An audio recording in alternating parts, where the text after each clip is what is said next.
Calaroga Shark Media.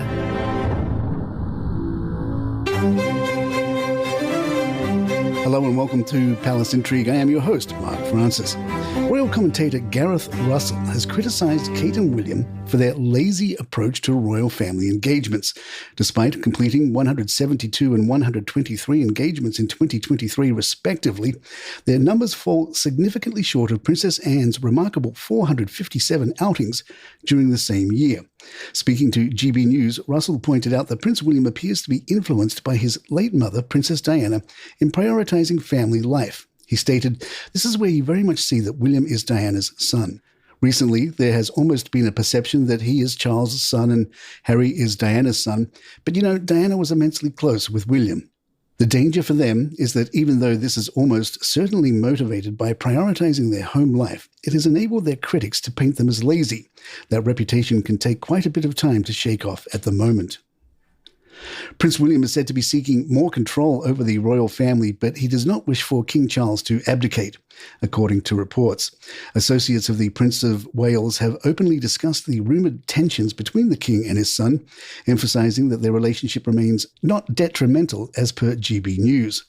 A source also mentioned that William would respect his father's rank in contrast to Prince Harry, who would not do as he was told. A former palace employee noted that differences in work-life balance between William and Kate and Charles, saying William and Kate would do things like give you 2 weeks off if your father died, while Charles' office has a more workaholic vibe.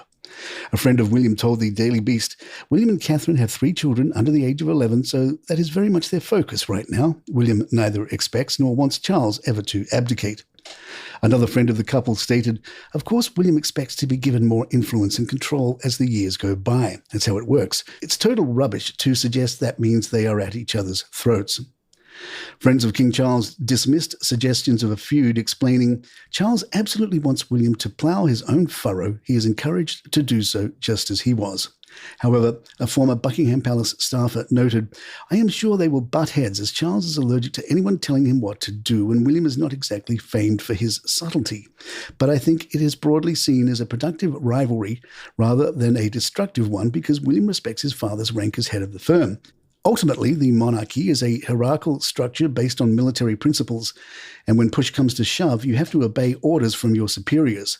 That's what William and Kate understand, and Harry and Meghan could never accept. They would not do as they were told." Sophie Winkleman, wife of Lord Frederick Windsor and daughter-in-law to Prince Michael of Kent, a cousin of Queen Elizabeth, recently spoke candidly about her relationship with the British royal family in Tatler.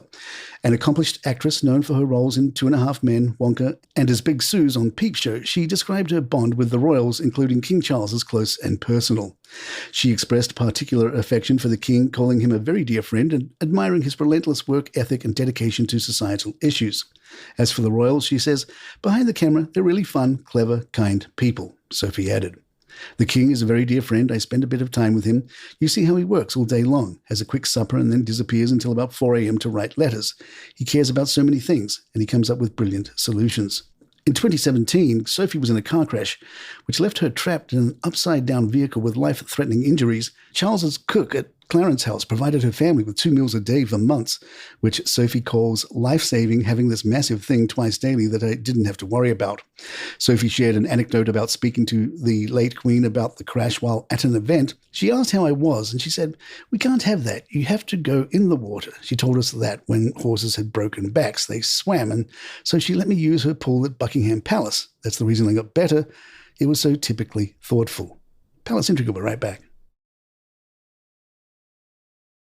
In the final season of The Crown, Prince William arrives at St Andrews and is portrayed as dating a student named Lola Airedale Cavendish Kincaid, all while he begins to develop feelings for Kate Middleton. However, Lola described as hailing from a family so posh they had to name it thrice, and she serves as a composite representation of all of William's posh ex-girlfriends.